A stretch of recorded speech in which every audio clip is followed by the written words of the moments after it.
And good evening, folks. Today is another Saturday night where we are going to be talking finance, banking, policy, taxes, a little bit of politics. And tonight's special guest is Omar Quintanilla from McAllen. He is a banker, and I believe you're a candidate for a city commission seat. Can you tell us a little bit about that? That's right, Cruz. Thanks for having me on your show. My name is Omar Quintanilla, and I'm the current city commissioner in the city of McAllen. I'm at the end of my first term in office, and I'm running for re-election. I have a background in finance, like you mentioned. But first, I want to mention that I graduated from Mission High School and from St. Mary's University with a degree in finance. And right after that, came on to work at a bank in San Antonio, and that was 22 years ago, and still working for the same bank. But here at the McAllen location, I've been here for the last 20 years working at the same bank and helping out the small business community. And so running for re-election, like you mentioned, and talking to the residents of not only District 3, but of McAllen about what we've done over the last 4 years, what we intend to do if reelected. And so I'm looking for their support this coming election. I know you're probably doing something a little different because of COVID, but is this cold weather going to dampen your campaign a little bit as far as block walking, et cetera? Well, as you know, the cold weather doesn't stick around for too long. Next weekend's supposed to be in the 70s. And so, for this weekend, it was the first weekend out of the signing up for being on the ballot. And so really it's very early on in the election cycle. But everything that is typically done will be done this time and more, right? I mean, social media now and technology is being used widely to get the message across, and so we plan to do that as well. But the old style of just talking face to face to somebody, that's the most effective, and we plan to do that, whether it's block walking or having drive-by events. Everything with the intent of being safe, right, and social distancing, having a mask on. That's still very important because, as you know, the pandemic is still with us, and we're seeing that people are still going to the hospital, still in the ICUs, and unfortunately still passing away from the disease. But the campaign continues, and the people are going to have a choice come May 1st, of two other candidates and myself. And so we got to get the message across. One last question before we move on to markets. Where is District 3? Can you give us a little bit of a boundary of where District 3 is geographically? Sure. So McAllen is a long city, right? It goes really from almost the river in certain parts, almost to up to past 107, which 107 is the street that goes to UTRGV. So we go past that all the way further beyond that. And so District 3 is west central McAllen. It's almost a square, but it's from Taylor to 23rd. And from Business 83 to Nolana. Okay. As a banker, is your bank doing PPP loans? Yes. All banks, well, I'm not going to say all banks, but the majority of the banks have been doing PPP loans. The PPP came about because of the CARES Act that was back in, I guess, March, April of last year. As a result of the pandemic, as a result of the stay-at-home orders, so the government felt like it was necessary to help the small business community, right? And so they did it by reimbursing companies for payroll. So PPP just basically stands for the Paycheck Protection Program. The government felt if we can that the federal government felt that if employers would keep employees on the job, then it would help stimulate the economy, keep people working, and keep them with a livable wage. And so so PPP, the first round, was back in like the March, April timeframe of last year.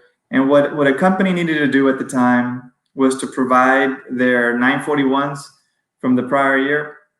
So this is from 2019.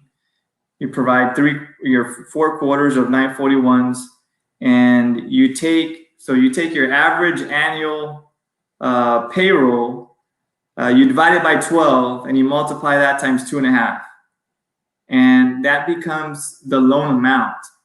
And so when you have that loan amount, you submitted it to the bank along with your supporting documents, which is the 941s, and the bank would process it, send it over to the SBA for approval. It comes back, and then we would have the customer sign the document. It becomes a loan. The money goes into the company's checking account, and they would use that money to primarily pay for payroll. But at the time, they allotted this certain percentage, I think it was 25%, for rent and some certain expenses that could have been used at the time as well. And if you remember the PPP, there was a second iteration of it last year. So if you missed the first part because you ran out of money, you were able to get in at the second level. It was still PPP round 1, but they reopened it with some additional time and money. And now you may have seen in the news where the PPP round 2 came around because of some legislation that was passed in January. So the second round came about, and there was one major change that happened, and it was companies needed to show that they had a revenue decrease of 25% or more. So we were thinking that many companies would just not qualify, because at the beginning, all you had to show or validate was that you were affected. You just basically certify, I was affected by the pandemic, didn't have to provide any proof, right? But now you got to show this 25% or more decrease in revenue. And so I guess we're a little surprised in that we're at about 45% of the amount of applications submitted for second round as compared to the first round. We're expecting to probably hit about 50%. So at least 50% of the first round PPP companies had a 25% or more reduction in revenue because they can prove it, right? And so I think it's been very successful. I think the government came up with a good plan early on in the pandemic, and it was widely used by companies to keep employees on the job. And I think it was a driving force to help our economy during that time, and it still is today. Now, last year's PPP, the bankers received a commission based on the loan amounts, and that kind of pushed the little guy away, or that most of the bankers that I know pushed away the little guy because they were just wanting to take care of the whales and the medium-sized companies. So this time around, and it's a two-part question, this time around, PPP is, the banker's fee is a flat fee that is being paid. Now, for those businesses that didn't do PPP1, is that a flat fee for PPP1 now, or do they still go by the size of the loan for the bank's fees? Well, I think I'll start with your first, assertion. What you mentioned was that banks went for the bigger loans first, and I think there's a misconception because at least at the bank that I work for, it was first come first serve. Whether it was a $2 million loan or a $5,000 PPP loan, as they were coming in, they were being processed. And so there's no preference for size, even in round two. No preference for size. The government is kind of mandating you gotta process them in the order they were received, right? And so there may have been that misconception, but it may have happened with some of the larger banks. I am employed by a regional bank, not a mega bank, a regional bank, and then so there's the community banks that are just in the local area. There's the regional banks, like the one I work for, that's in like the state of Texas, and then there's the large banks that are national and international. At the beginning, I was hearing, the large national banks were just having a hard time, because of whatever volume or their processes, those kind of things. And so, the bank that I work for was nationally recognized for being a bank that processed one of the most amounts of PPP loans. And it's just a matter of, that was the focus, for several months. Day and night, we were processing at 9, 10 o'clock at night, because it was about taking care of the small business customer, literally, you were saving employment, you were saving companies at the time. And, to a certain extent, even today, with the second round. So yeah, it's maybe a misconception, but I don't think it was a reality for the most part. Well, let me read some comments first. Hey, Sharky, how you doing? Rogelio, hey, good evening. Sebi. Hey, Sebi. Robert, you have my 120% support. Omar. Hey, thanks, Robert. How's everyone doing this cold weather? Well, I'm staying inside, nice and comfy. Yeah, it's a nice 72 degrees in here, I think. Hi, Claudia. Anyways, yes, some banks, and I'll call them out. It was Chase, Wells Fargo, BOA. They had a minimum amount that they would take a look at. Even now, I had a client that said that he applied and they told him the minimum loan would be $2,000. Really? So that kind of leaves out giga workers, your like your Uber or your Lyft type workers. Yeah, what's the policy on that?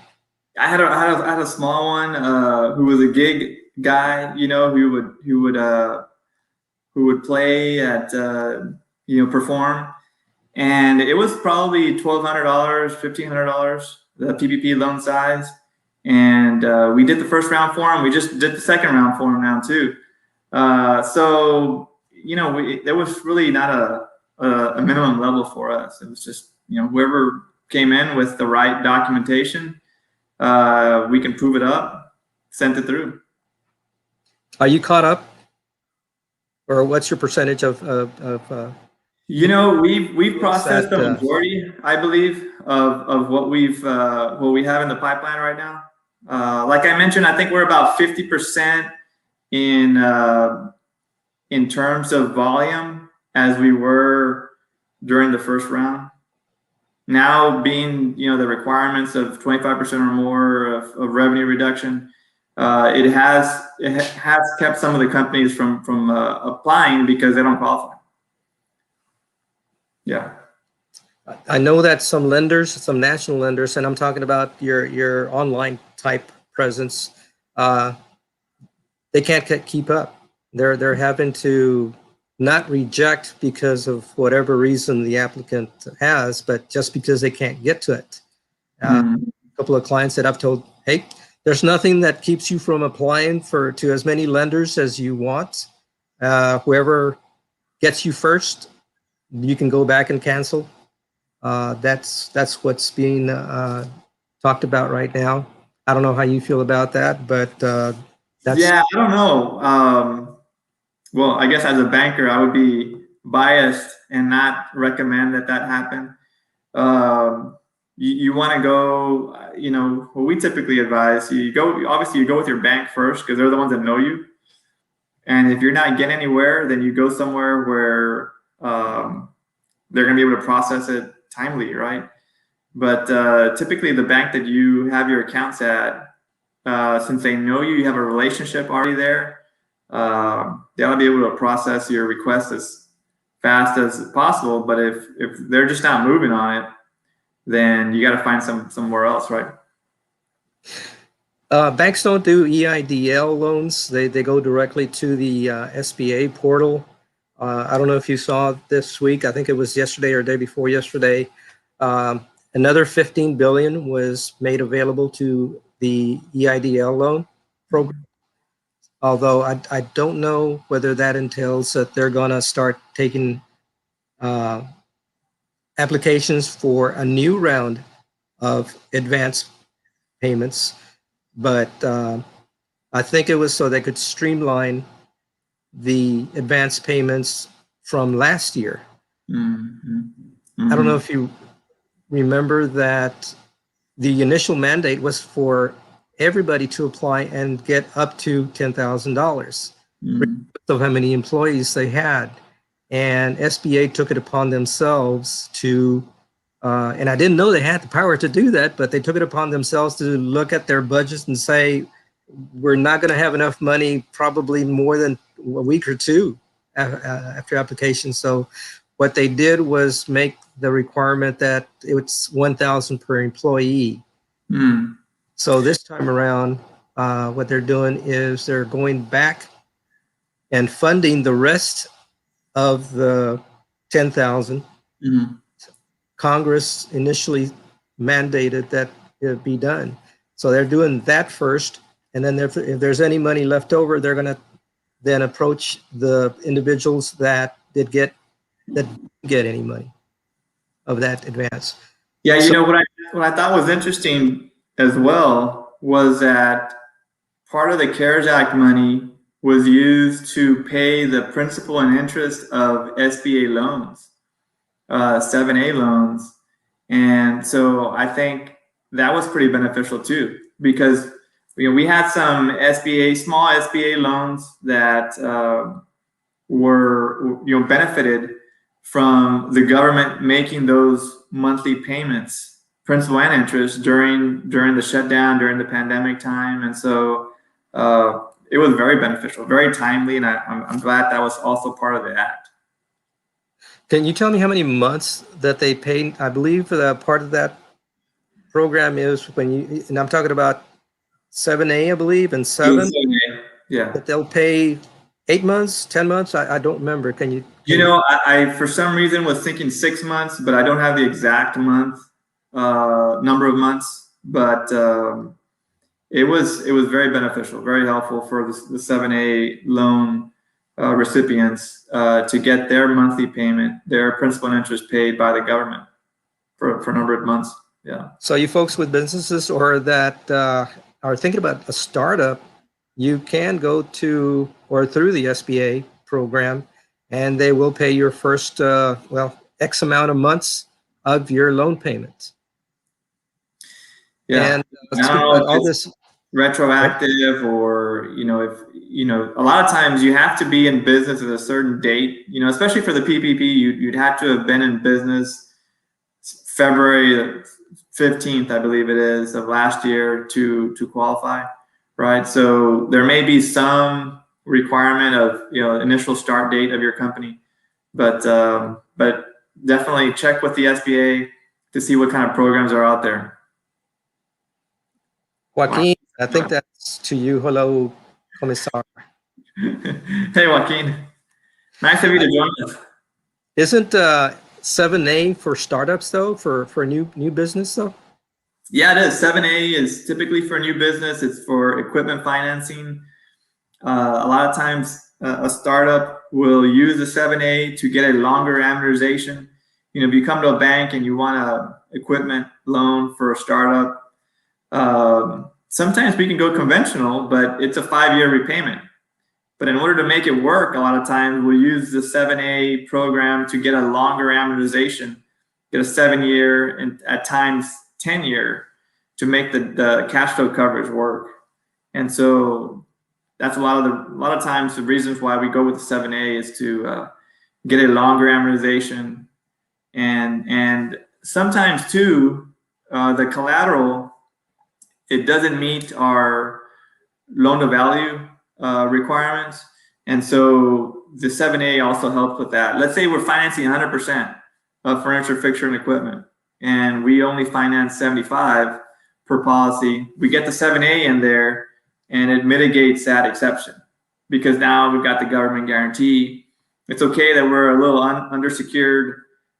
We have the 7A there, and it's going to help us with collateral. It's going to help us with amortization as well. And so, and also the startup part of it too, that there hasn't been historical cash flow as well. I'm going to have to go back and double check, but I think it does cover 7A startup funds. Oh yeah. That they will pay X amount of months as part of the program. But I'll double check on that too. And speaking about all this money flowing around, what do you think of, and I'm going to call it the Biden bubble, because not only was there a lot of money floating around during Trump, Biden is going to double down with all sorts of programs. Of course, you've got the Stimulus 3 coming up. That's for sure. And foresee that being signed probably within the next 2 weeks and dispersed on or about March 15th. That's the date. What do you think about all this free flowing money? And well, it's unsustainable. Inflation? It's unsustainable. I think you know it, and I do as well. I was looking at the budget deficit for this year. It's projected to be $2.3 trillion, the budget deficit, and that's prior to any stimulus. If we're looking at a $2 trillion stimulus package, the deficit's going to be $4.3 trillion this year alone. So I feel it's unsustainable. I know that there's a lot of reasons why we would want to inject more cash into the economy last year, but at some point you gotta start weaning yourself out of the federal government's grip, I guess you could say, because it comes at a price, right? You're either gonna pay it long term, or you're going to see inflation, one or the other. You're going to see prices of goods and services increase, and so and the value of the dollar is going to get affected eventually. And so, it's a slippery slope. The more you inject money into the economy, you're going to see price appreciation. You're going to see the stock market go up, but at some point, there's going to be a reckoning. There's going to be a cause and effect, and I'm just concerned with that at some point. I'm concerned that at some point, interest rates are going to go up considerably, or there's a correction in the stock market. I'm just concerned with that. You just can't you can't be spending a lot more than what's coming in. It's just like your personal budget. If we made a certain dollar amount and we're spending 2-3 times as much, it's not going to work. Eventually, we're gonna be able to not borrow as much in term personally, and also the federal government as well. So there's going to be an effect. Joaquin says, if you need a legal opinion, I am here. The attorneys Is he an attorney? are here with us to give us a legal opinion, legal advice. And Sebi says, if you need common sense opinion, I'm here. Common sense. Talk to Washington, Sebi. Talk to Washington. Well, I guess I think I know how you feel about the $15 an hour minimum wage then, because that's going to inject a whole lot of more money into the system. And probably You're going to see some unemployment at first. They say at first. I'm not really sure what at first means. So what do you think are the chances of that $15 minimum wage? Not this time around. Not with this stimulus, Mhm. because of the reconciliation rules. But it will be, and the stimulus is just the start. They're working on the infrastructure, and more than likely it will be put into the infrastructure. Mhm. A Well, lot more money. any increase you think in the minimum wage will be over time? I doubt they're going to go straight to $15 as a minimum. And because if you think about restaurants, I mean, how are they going to survive if they're already struggling? And you think of other industries, the hospitality industry, they're the ones that have been affected almost the most, right, from the pandemic. People not traveling, not going to destinations, vacations, those kind of things, and so hospitality has been affected. So when you go straight to $15 minimum wage to across the board, it's going to have an effect. And I think in some of the hard hit industries, they're going to see it the most. It will be stepped more than likely. More than likely it'll go to 9, 11, that step. Yeah. Speaking about restaurants and hospitality, or any kind of tip type wage scenario, they want to get rid of the tip wage, which is what, around $3 an hour plus or whatever it is. I'm not sure what it is. But they want to get rid of that to a standard minimum wage employee. That is because employees are not reporting the full amount of tips, and they're wanting to be able to tax that as income tax. Oh, okay. Yes. But what do you think about that? I think that probably will hurt in addition to the higher wages. Well, I think so too. I think it's going to hurt. I think it's going to hurt an industry that's already affected. And so, the restaurant industry has been one of the hardest hit industries. And so, we certainly want them to succeed. And I know that they're struggling. And so, I would be definitely cautious about making those moves there. But it's got to be a balancing act between helping out the employee and helping out the employer, and keeping restaurants afloat. You know what I mean? Joaquin says that $15 an hour should start with Fed employees and over time to private sector. I don't know of any federal employee or even county that's making minimum wage. They start them out 9, 10 or more. And really, in my opinion, aren't government employees supposed to be civil servants? I know that there should be a living wage, but I don't know. To me, civil servants with benefits should be enough. Mm-hmm. Yeah, sometimes the benefits are not. Well, a lot of times they're not considered. But there could be 30% or so of the total compensation to an individual. So if you come work for a city or another type of governmental entity, the wage is one part, but the benefit needs to be taken in consideration. A lot of times you get medical at a way reduced price because the government is paying the majority of that fee. And so not only do you get the advantage of the employee using the benefit of having so many employees that they get to offer the benefit to, so you're getting a really reduced price, but then the employer is paying a lot of that cost already. So that has to be taken into consideration as well. Governments get their money from the citizens through taxes. That's right. All they have to do is raise taxes or raise values, one or the other. Or in cases like McAllen, that's growing, the tax base is growing. You're able to budget for that. Mhm.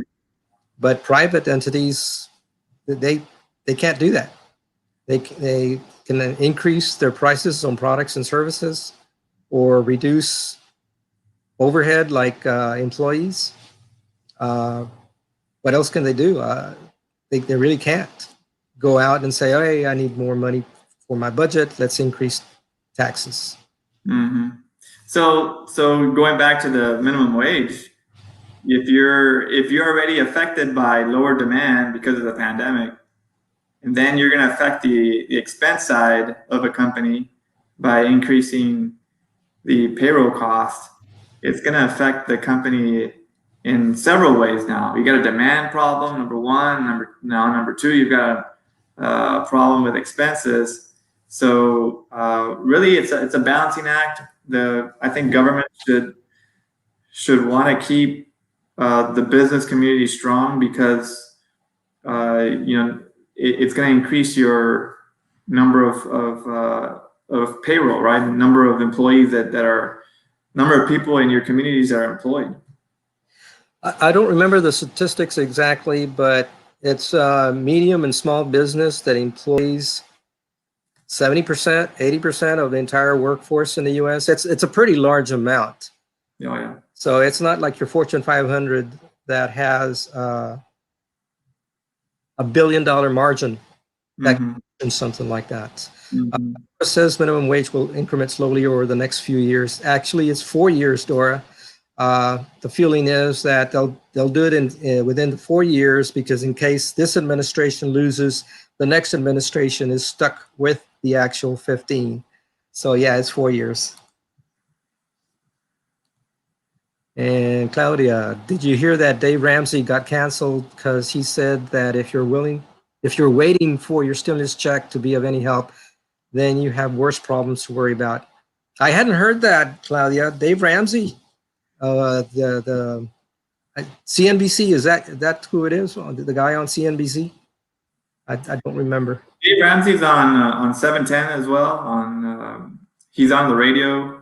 He's got a program on the radio, and I don't know if he's on TV as well, but many people know him as being the personal finance, very conservative individual. That wants you to pay off debt first, and then be able to use the rest of your money whenever you've already paid down your debt. Which there's a lot of benefit to that.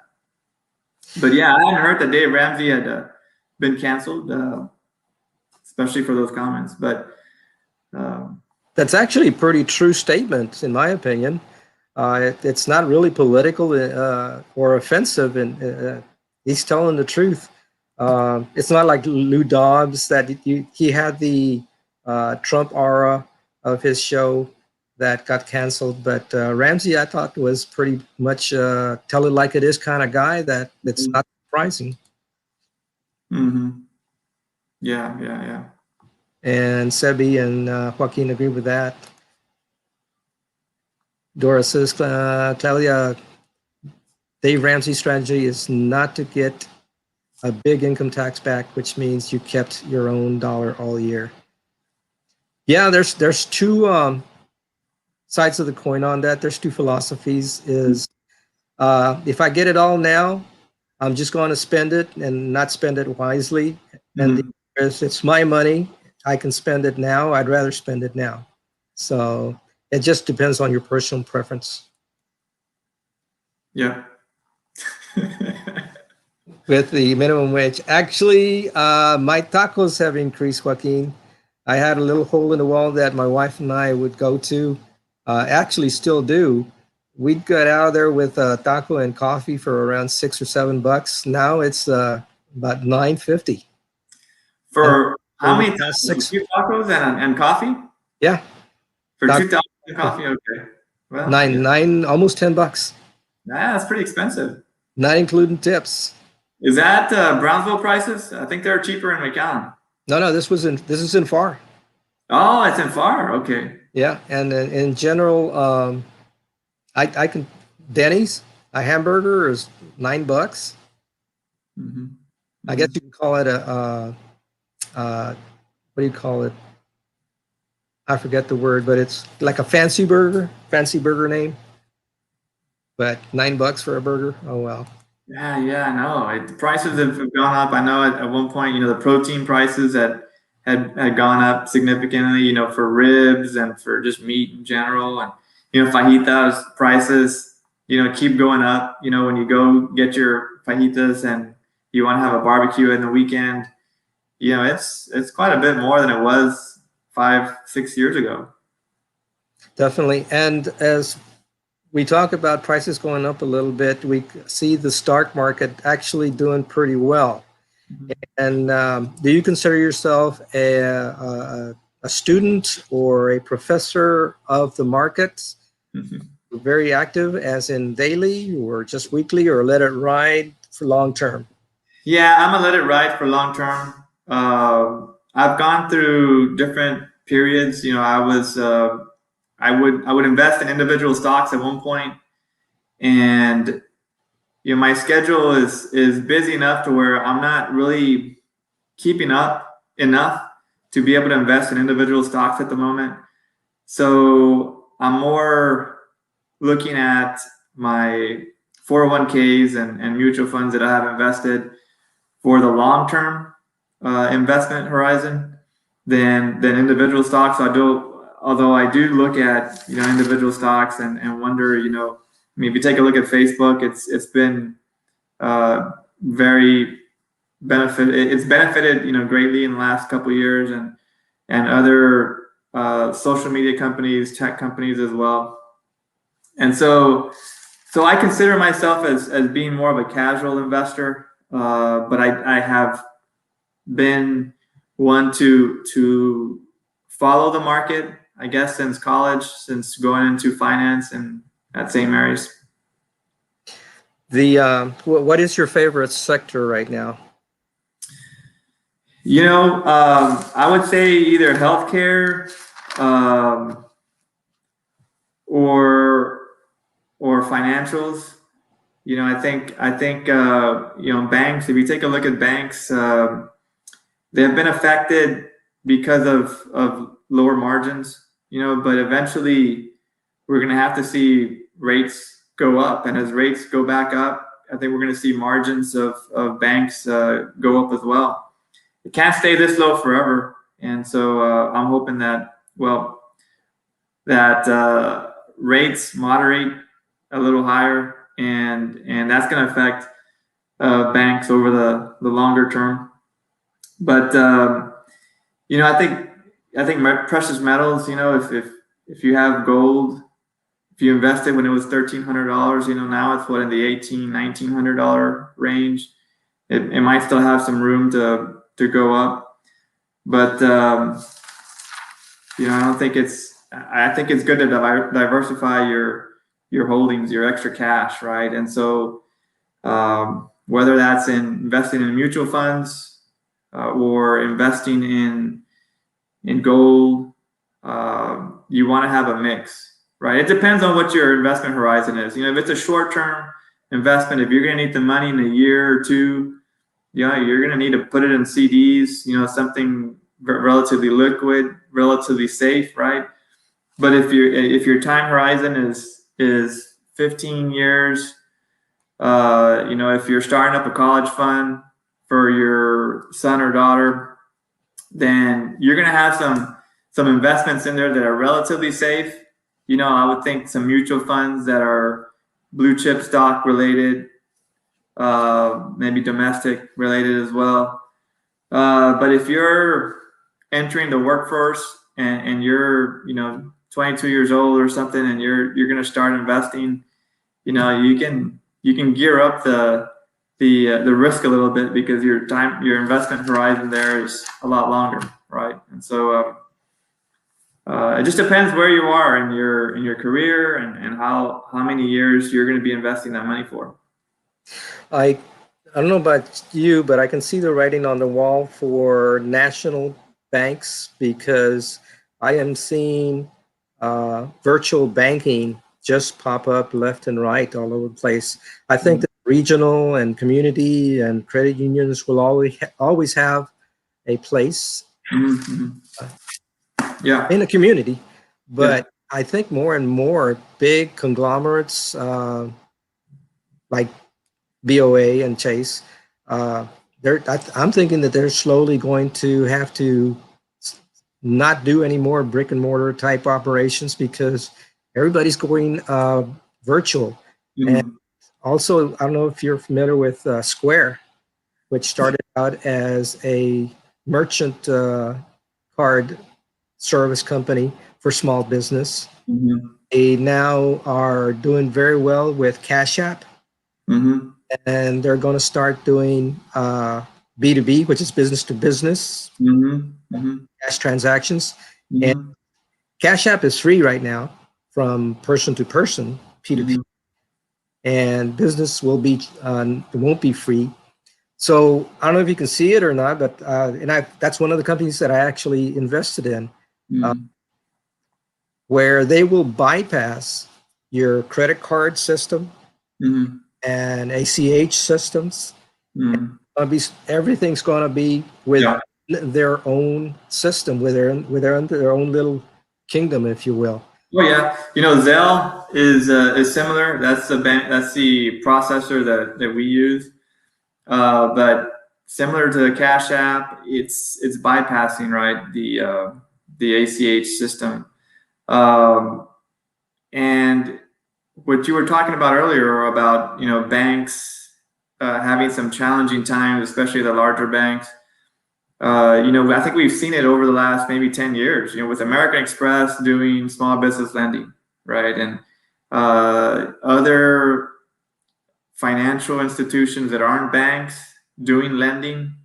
Then you got the peer-to-peer, that was becoming popular. I don't know how popular it is today with the micro lending, where even you can invest money into this and then it lends to small businesses. So there's some challenges, but there's still definitely a place for the community and the regional bank, because especially for commercial lending, the entrepreneur needs to come to a bank and be able to present their development or present their idea, and so especially at a middle market type loan, you're not going to find really an outlet online for $1 million commercial loan or $2 million, $5 million commercial loan. But while we're on the topic of stocks, I thought Kiplinger. You familiar with Kiplinger, the financial reporting company? The newsletter, yeah. Yeah, newsletter. I thought that they had an interesting 21 best stocks, right, for 2021. And you'll recognize the industries that these are in. They start off with PayPal. No surprise there. People are paying electronically, and so PayPal was number one. Castle Bioscience, number two, which is a medical research company out of Houston, which does cancer research. Number three is IEC Electronics. Number four was Hilton. Hilton was a surprise. I think maybe because it's been beaten down so much in 2020 that it made it onto the list. But I think hotels still need at least this year is going to be a struggling year for them. And so really we're looking at another 12 to 24 months until a lot of them see some light at the end of the tunnel, right? But it was on the list. Alibaba, not really a surprise there because it's a Chinese version of Amazon. Pinterest, the software company, Wayfair, Microsoft, UPS. And it did have Chase and BOA there, which is kind of contrary to what we were talking about earlier.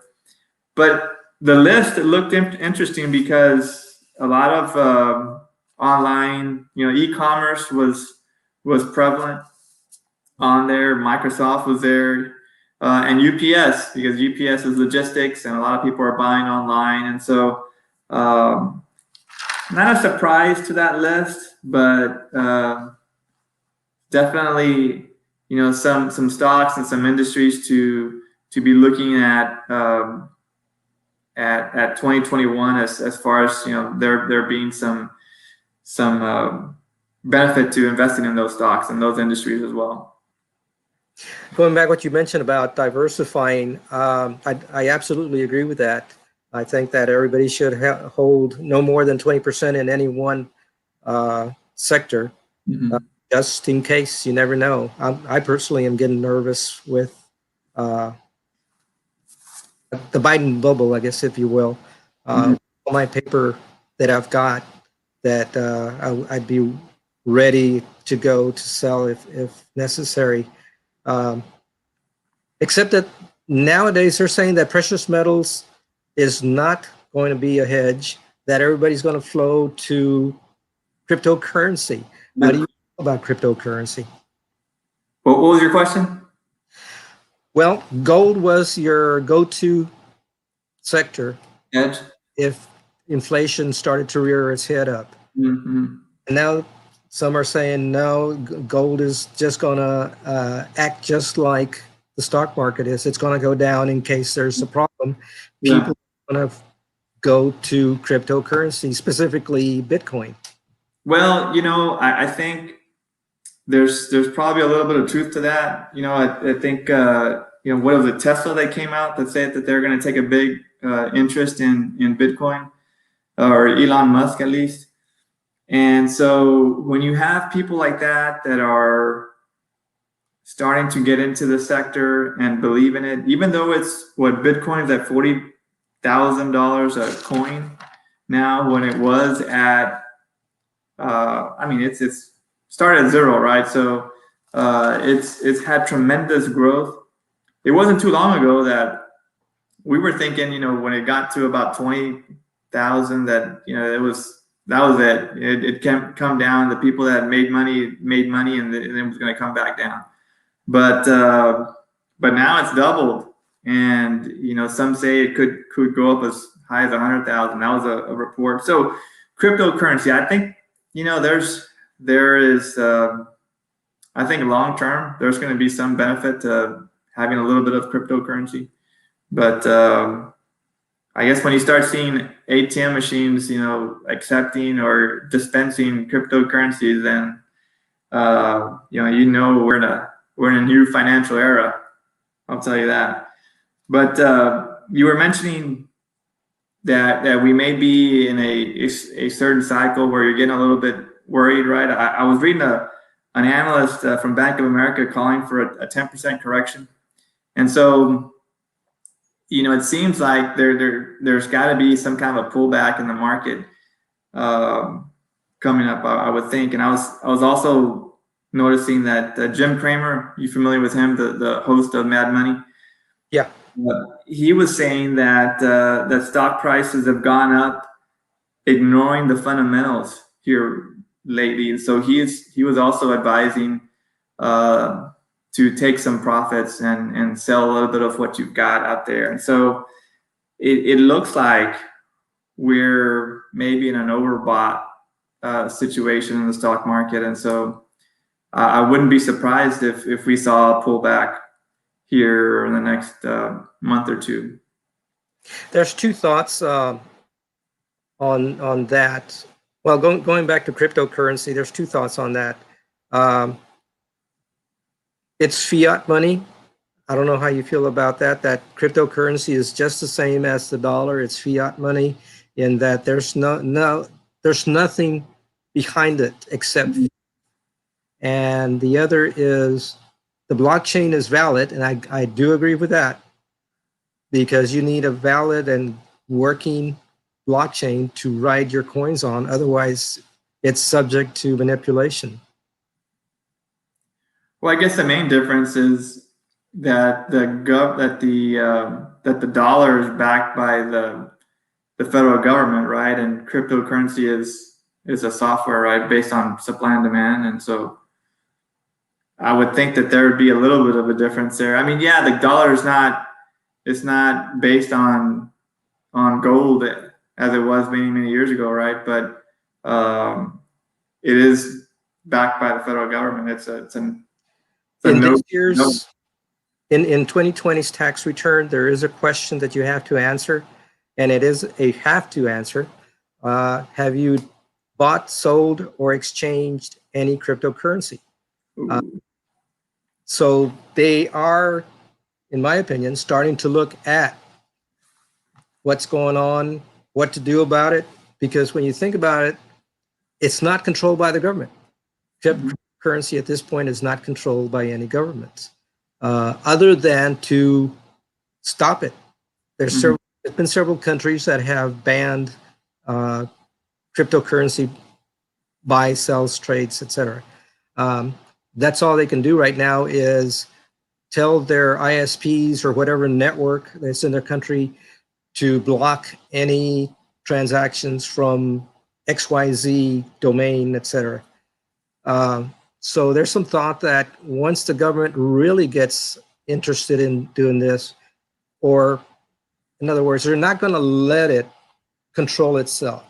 Central banking, the Fed, government, is not going to let them free range. They are going to do something, either outlaw them or force them, nationalize it, bring it into the fold. What do you think about that?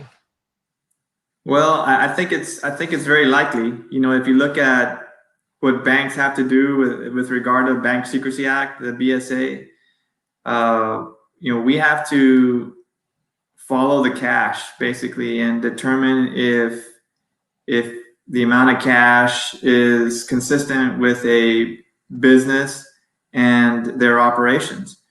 So if the government is involved in the cash economy, they're going to be that much more involved in crypto economy or they need to, because it's, you know, it doesn't make a whole lot of sense if the government is looking at cash and the amount of cash that companies are depositing or individuals are withdrawing and or depositing, yet they're letting cryptocurrency, you know, just have a free reign. It doesn't make a whole lot of sense. It's just a matter of time, I think, that the government starts to crack down. And I wonder what's going to happen to the price of Bitcoin and the other, you know, after that.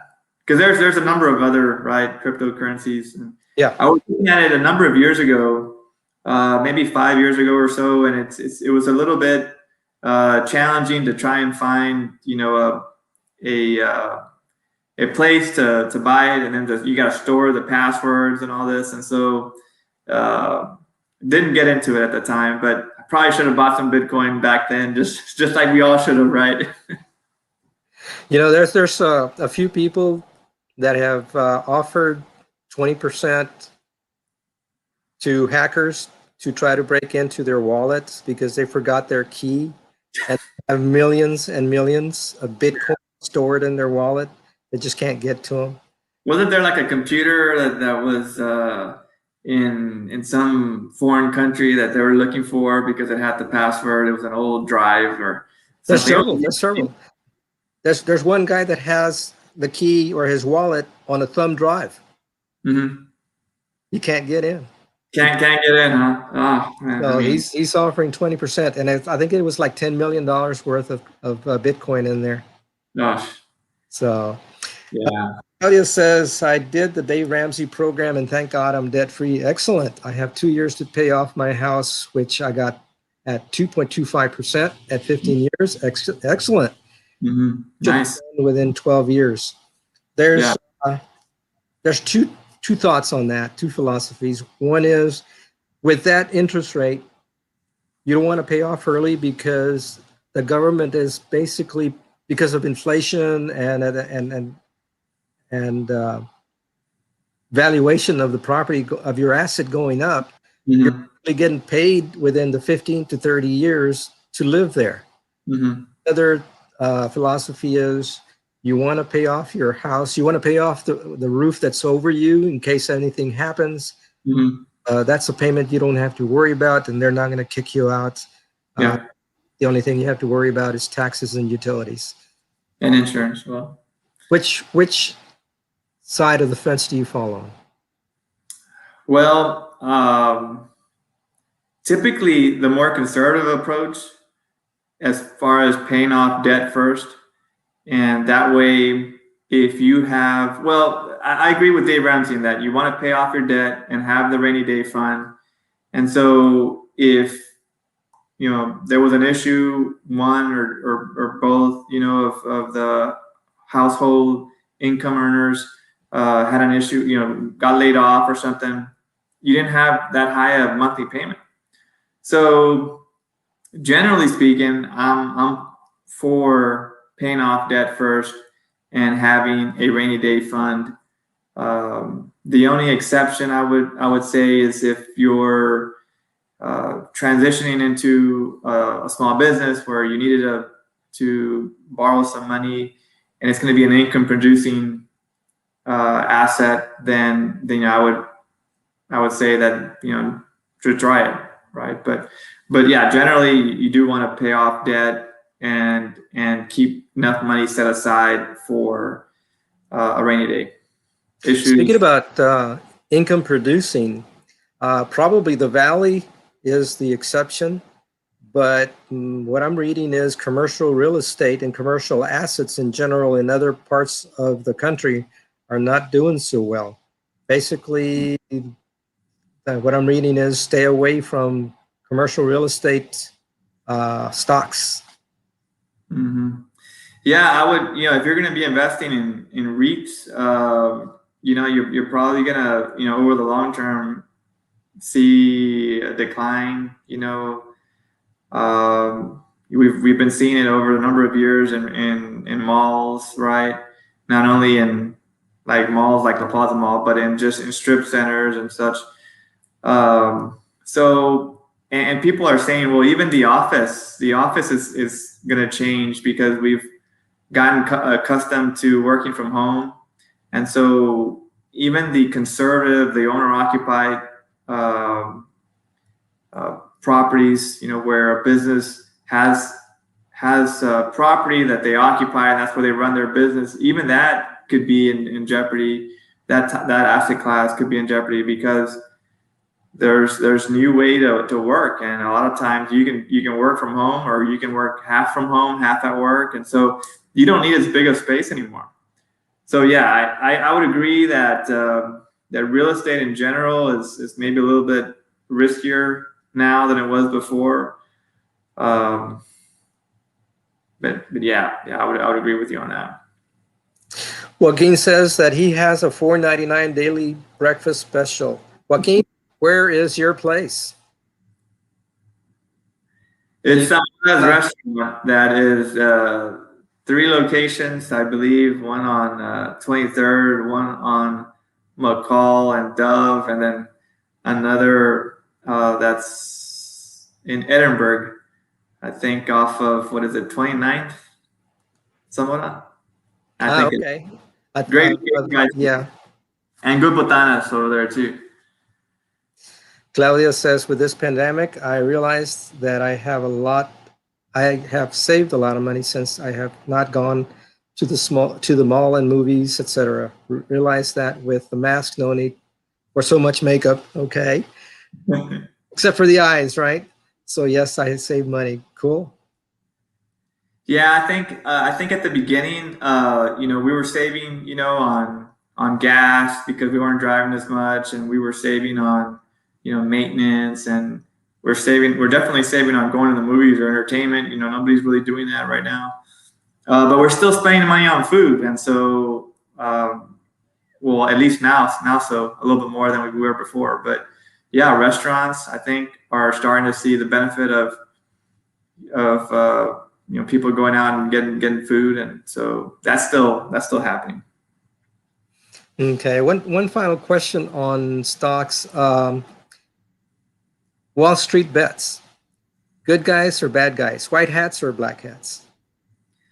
So where are we gonna be at it by the end of the year? Is that what you're asking? Well, the guys that basically broke the hedge funds by going after GameStop shorts. Oh, okay. Well, tell me. I mean, I know a little bit about what happened as far as GameStop. Was at $20 and it went up to $350, right? and so it was mostly, you know, driven by the retail investor, you know, and Reddit, you know, and so, and I know that there was some shorts that short plays that, you know, people were betting that that stock was going to come down, and so it's come down pretty dramatically. But you know, long term, I don't think GameStop was profitable this year, and I don't think it's going to be profitable next year either. So it's hard. How do you invest in a company that is still losing money? Yeah. So, although I can tell you, GameStop, I knew that it was a little overbought when my 13-year-old son said, "I need a broker account so that I can buy GameStop." And it was like several days in a row. He was asking me to get him an account so that he could trade GameStop. You know, and then he had another stock after that. 13-year-old. I know I wasn't into stocks until at least I was in college, but I guess there's some benefit to you know, watching what's going on in the news and taking an early interest in investing in stocks, because the earlier you start, you know, you develop an interest, the better. Yeah, absolutely. But I just hope they learn from good sources, because there's a lot of scams out there. There's a lot of pump and dump, Yeah. not only on your longs but on your shorts as well. Yeah. And if you know what to do, you can take advantage of those pump and dumps. But if you don't, they'll just use you, pump it up, and then dump the stock, and you're stuck with lower values on your stock. Yeah, you're right. Yeah, and that's it's very risky to be the day trader, because that's really, if you're not in it for getting into a stock and being able to sell it, you know, in a day or two.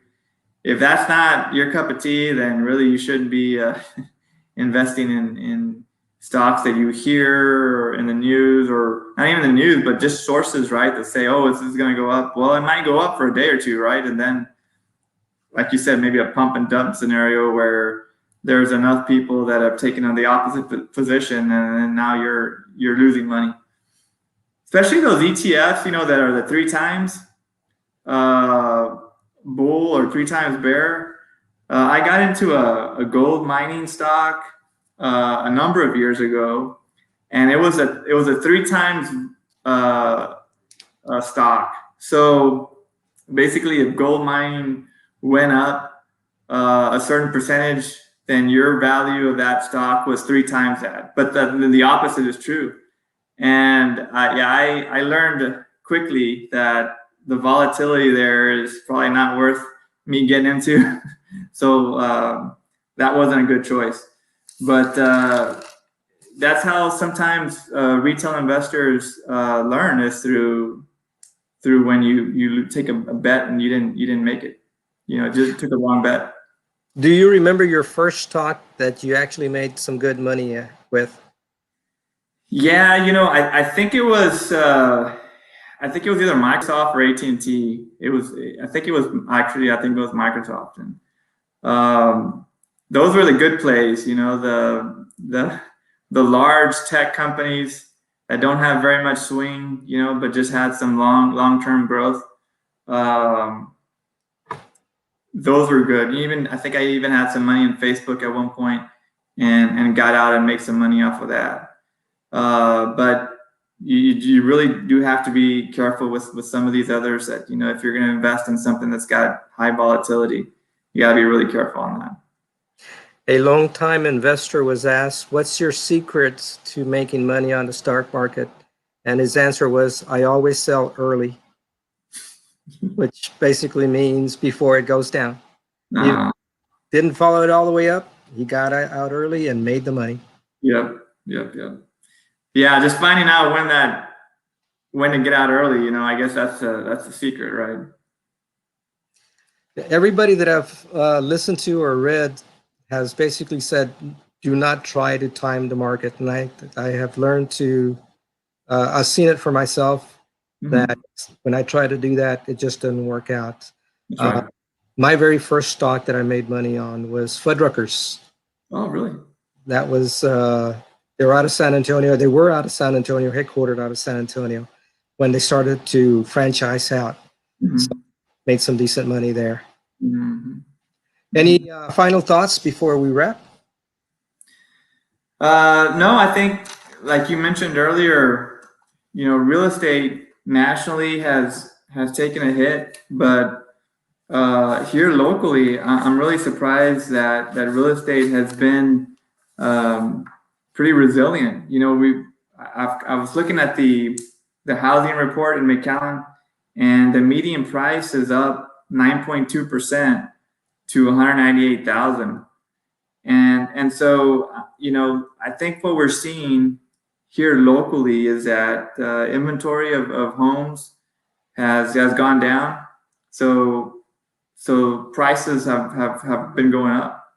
We've been seeing that. So the real estate market in the McAllen area, probably in the Valley as well, has been pretty resilient, and that's keeping real estate investors and realtors and real estate brokers with income, and so with good business.